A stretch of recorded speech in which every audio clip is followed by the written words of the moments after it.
mwanachuoni huyu al-Imam al-Ghazali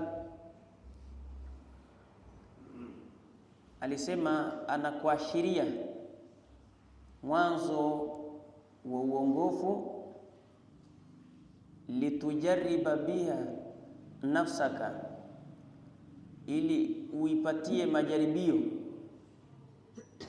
uipe majaribio biha, kwa mwanzo wa uongofu, nafsaka, nafsi yako. Akasema fa in sadafta qalbaka, ikiwa utaupata moyo wako, ilaiha mailan, ikiwa utaupata moyo wako katika huu mwanzo wa uongofu, mailan, ni wenye kupenda, ukakuta moyo wako unaupenda huu mwanzo wa uongofu, wa nafsaka, na ukaipata pia nafsi yako, biha, kwa kupitia huu mwanzo wa uongofu, mutawia, ni wenye kutii, walaha qabila, na huu mwanzo wa uongofu moyo wako ukakuta umeukubali. Anasema Imam Ghazali, fadunaka tatallua ila nihayati. Fadunaka manake ni ismu fiili bimaana khudh, chukua. Atatallua, kule kupanda, kuchungulia, ila nihayati, mpaka katika ukomo. Lakini wataghalghula, lakini pia chukua pia ataghalghula, kule kuzama, fi bihari al-ulumi, katika bahari za elimu. Gelea sasa, moyo wako ukiupata ni wenye kutii na unapenda, basi tumia fursa hiyo sasa kuzama katika bahari za elimu. Lakini wa insadafta qalbaka, ikiwa utaupata moyo wako, inda muwajihatika, wakati unauelekeza, biha, kwenye huu mwanzo wa uongofu, musawifa, ukaukuta moyo wako ni musawifa, ni wenye kisa,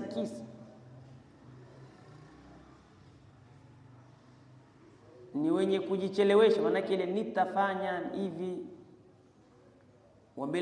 Wabila amali bimuktadhaha, na ukaukuta kwenye amali, katika kule kuzifanya amali, bimuktadhaha ai bimatlubiha, namna inavyotakikana amali zifanywe, ukaikuta nafsi yako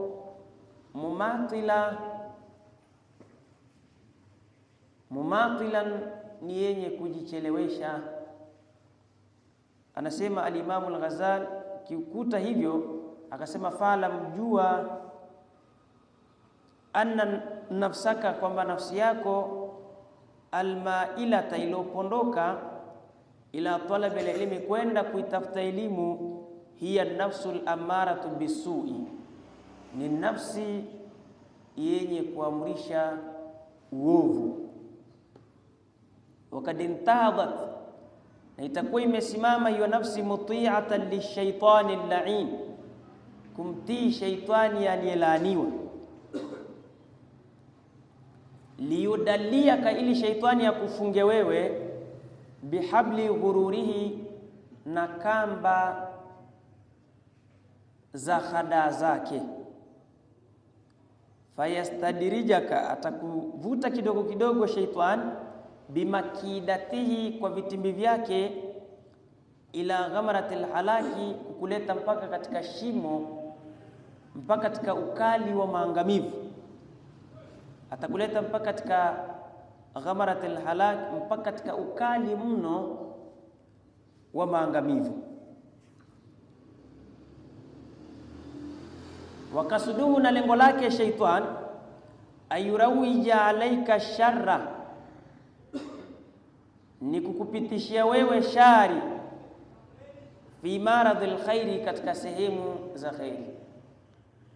Shetani lengo lake ni kukupitishia shari katika sehemu za khairi. Yaani shetani anafanya kazi ya kukupeleka kwenye shari, lakini mapitio anayokupitisha ni katika sehemu za khairi, mpaka wewe ushindwe kuelewa kwamba tutaona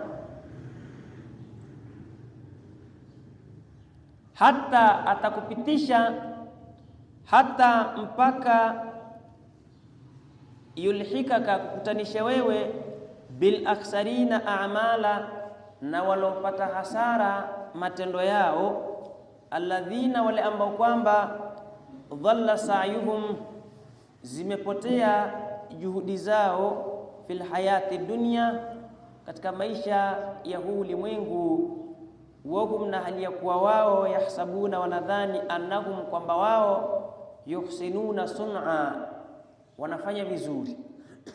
Ni mtu ambaye anataabisha nafsi yake kwenye jambo ambalo anataraji pengine anapata malipo ndani yake kwenye hilo jambo, lakini matokeo yake hakuna. Alladhina dhalla sa'yuhum fil hayati dunya, alafu huku yahsabuna annahum yuhsinuna sun'a.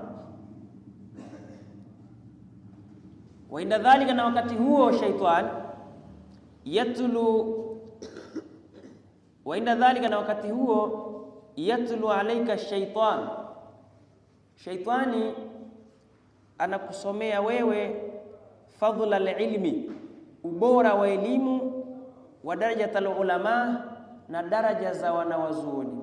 Shaitani anakusomea daraja za elimu, ubora wa wenye elimu, ili usifikiri kabisa, ujione uko sawa sawa, kwamba nikishakuwa nimesoma peke yake bila kufanyia kazi kile nilichokisoma, kwa kuwa na elimu bwana, hamna shida. Anakusomea nini shaitani? Wama, na anakusomea lembo kwamba warada ilokuja fihi, kuhusu kuelezea ubora wa elimu na daraja ya ilmu, min al-athari, kutokana na maneno ya masahaba, wala habari, na hadithi za Mtume Muhammadin sallallahu alayhi wa alihi wasallam. Anakusomea nini shaitani? Mfano, Mtume Muhammadin sallallahu alayhi wa alihi wasallam anasema, nadharatun ila al-alim ahabbu ilayya min ibadati sana. Shaitani anakusomea vitu vya namna hii kwamba nadharatun ila al-alim, kumtizama mara moja msomi.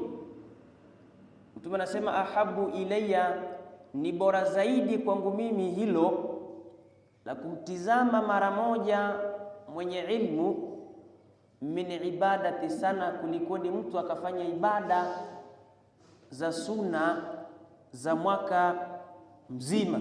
Tena akasema qiyamiha wa siyamiha, ibada ambazo zina qiyamiha, zina qiyamu laili, zina funga za mchana, siyamiha.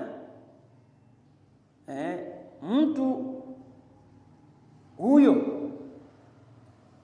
Mtume anasema kule kumtizama ni bora kuliko ni huyo. Sasa ukijiona na wewe ndo umesoma, ndo una elimu, naona basi haina haja tena ya kufanyia kazi elimu.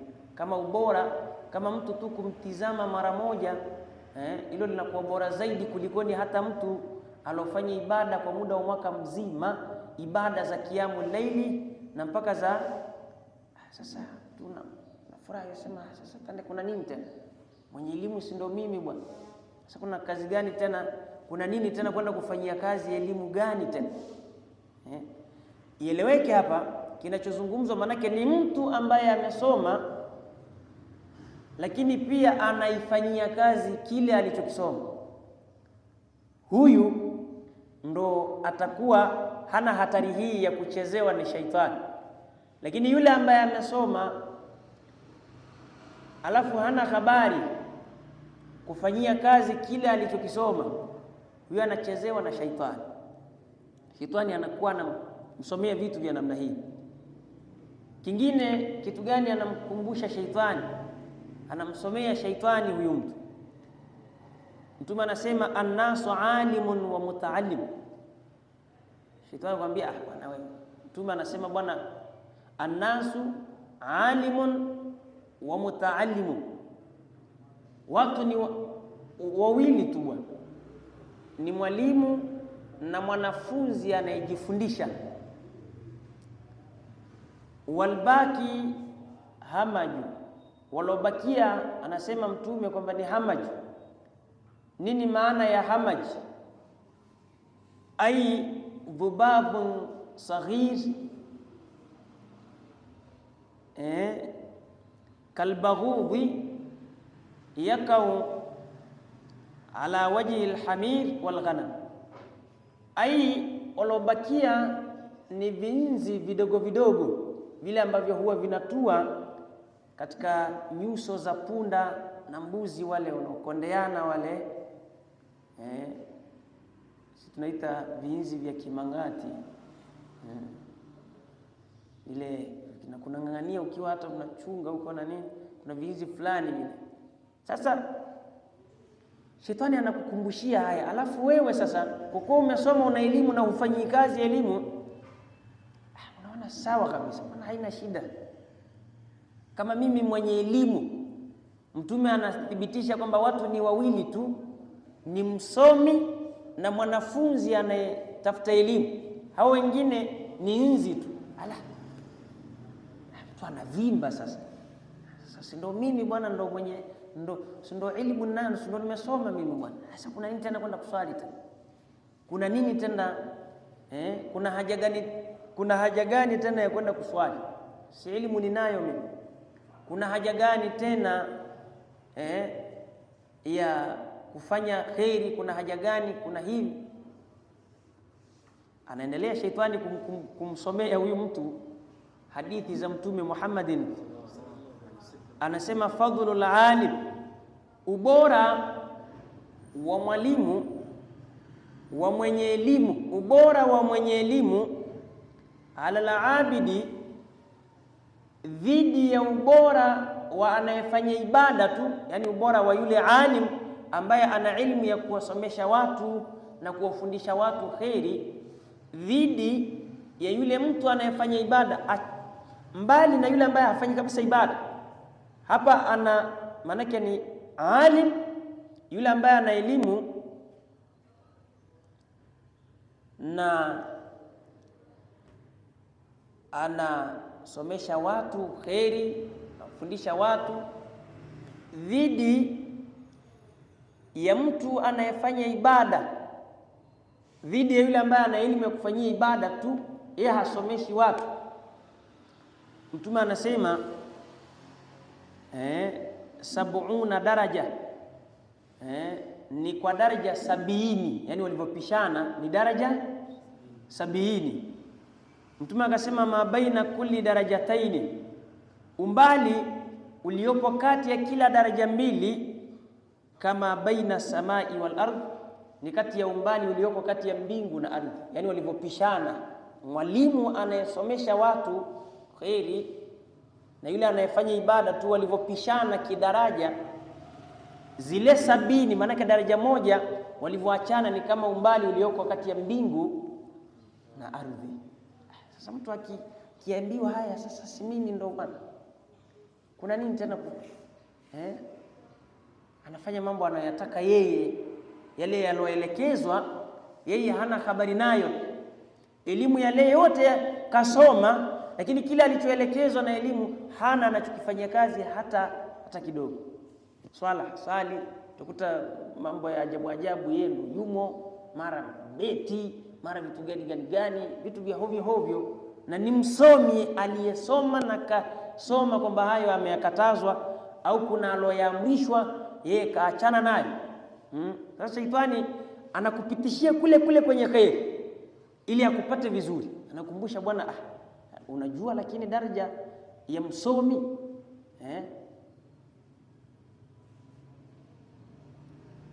anaendelea kukukumbusha shaitani. Anasema Mtume Muhammadin, man lam yahzun bimauti alalim, yeyote ambaye hakuhuzunika kwa sababu ya kufa alim, kufa msomi, fa huwa munafiqu, huyo mtu ni mnafiki. Ni mnafiki, yani mtu ambaye hakuhuzunika kwa sababu mwana wa chuoni kafariki, msomi kafariki, mwenye ilmu amefishwa, amefariki. Mtume anasema fa innahu la musibatan adhamu, hakuna msiba mkubwa mno min mauti alalim, kuliko kufa msomi. Ni shaitani ndo anakukumbushia haya. Unaona kabisa, sasa kama ni hivi tena ni msomi, kumbe mimi mwenye ilmu nikifa, mtu kama hajahuzunika anakuwa ni mnafiki tu, ni kama wanafiki wengine tu. Lakini hasa anatakiwa ahuzunike kwa sababu ya kufa mimi. Mtu anavimba, anaona kwamba yeye ndio yeye, hana habari kabisa na kuifanyia kazi ile elimu. Lakini hasa tunaozungumza manake ni mtu ambaye akasoma na akaifanyia kazi ile elimu yake, ndo atakuwa salama. Mengi Mtume pia akasema, innal amala alqalil, hakika ya amali chache, maali ilmi, iliyofanywa pamoja na elimu, yanfa, inanufaisha. Wa innal amala alkathir, na kwamba elimu amali nyingi, maali jahli, zilizofanywa pamoja na ujinga, la yanfa, wanasema hazinufaishi. Sasa mtu msomi hivyo. Na anasema Saidina Umar bin al-Khattab, sahaba huyu, anasema mautu alfi abidi, kufa wenye kufanya ibada 1000, qaim billaili, wanaosimama usiku, saim bin nahari, wanaofunga mchana, ahwanu. Saidina Umar anasema msiba huo ni ahwan, ni sahali mno, ni mwepesi zaidi, min mauti alimin, kuliko ni kufa alimu mmoja tu. Tena katika sehemu zingine anasema hata likafa kabila, ni kama ni kabila la Warangi lote likafa, huo msiba hauna shida kuliko akafa alimu mmoja.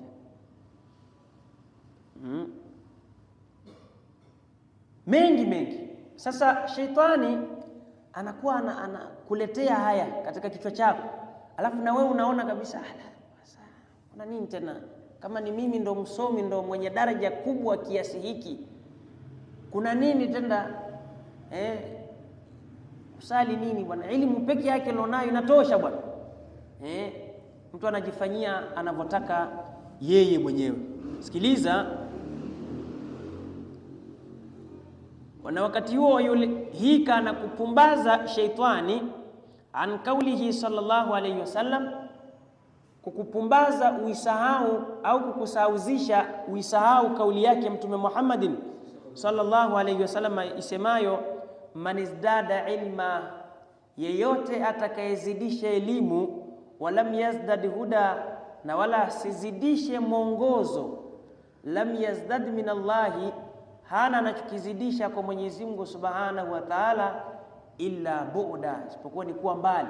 Yani yule ambaye anazidisha kusoma, anazidisha elimu, lakini kwenye upande wa kuyafanyia kazi yale anayosoma ni hamna, huyu hana anachokizidisha kwa Mwenyezi Mungu isipokuwa ni bu'da. Ni kadiri anavyozidisha elimu ndo kadiri ile distance anakuwa mbali na Mwenyezi Mungu Subhanahu wa Ta'ala. Badala matarajio, kadiri anavyozidi kusoma ndo awe karibu zaidi na Mwenyezi Mungu Subhanahu wa Ta'ala, lakini kadiri anavyozidi kusoma ndo anakuwa mbali na Mwenyezi Mungu Subhanahu wa Ta'ala.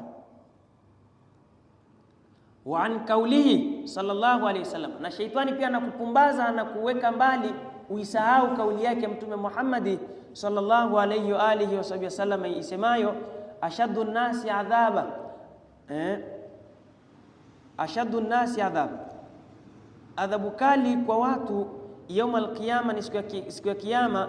Alimun, mwenye adhabu kali kwa watu siku ya kiyama.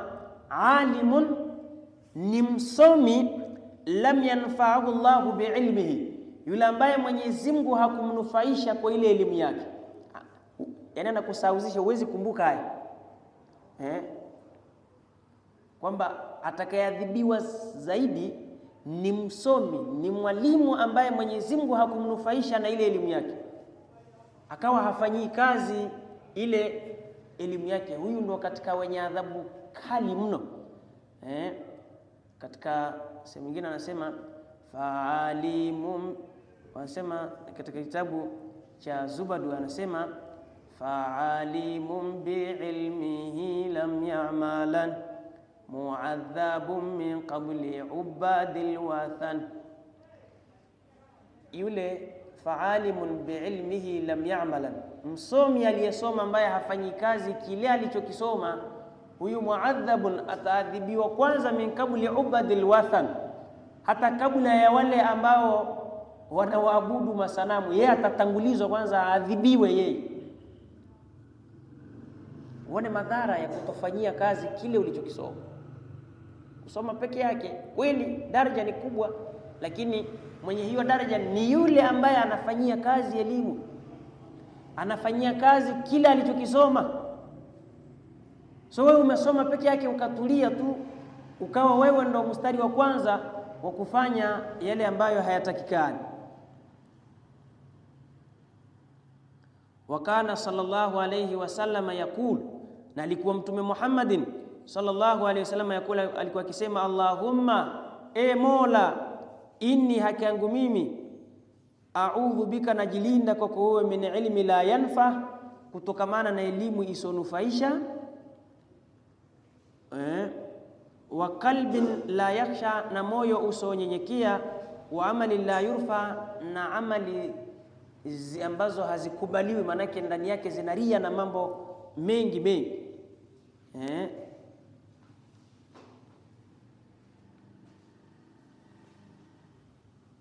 Mengi muda hautoshi, lakini tutazidi kuendelea kuyaeleza. Na tunachotakiwa kukifahamu hapa ni kwamba ni mtu kasoma lakini hafanyii kazi kile alichokisoma. Madhara ya mtu kusoma alafu hafanyii kazi kile alichokisoma, madhara yake ni makubwa sana. Yaani utakuwa unachezewa na shaitani, tunahujielewi, lakini kumbe una hatari kubwa mbele ya Mwenyezi Mungu Subhanahu wa Ta'ala. Mwenyezi Mungu atunusuru katika hao ambao watakuwa wakisoma na hawafanyii kazi kile ambacho wamekisoma, kwa sababu tatafuta kitu ambacho ndo Mtume sallallahu alaihi wasallam alikuwa akijilinda nacho, elimu ambayo haina manufaa, manake hufanyii kazi kile ambacho unachokisoma. Ni Mtume kajilinda na elimu ya sura hiyo, wewe unaomba kitu ambacho Mwenyezi Mtume kajilinda nacho, utakuwa na hatari kubwa zaidi. Kwa hiyo tujitahidini, pamoja na kwamba tunasoma, tujitahidini sana sana kufanyia kazi kile ambacho tunachokisoma. Kama kimetuelekeza hiki, basi tutekeleze; kimetukataza, basi tuachane na kile ambacho elimu imetukataza. Kwa haya machache, Mwenyezi Mungu atujalie minal ladhina yastami'una alqawla fayattabi'una ahsana. Wal afwa minkum, wassalamu alaykum wa rahmatullahi wa barakatuh.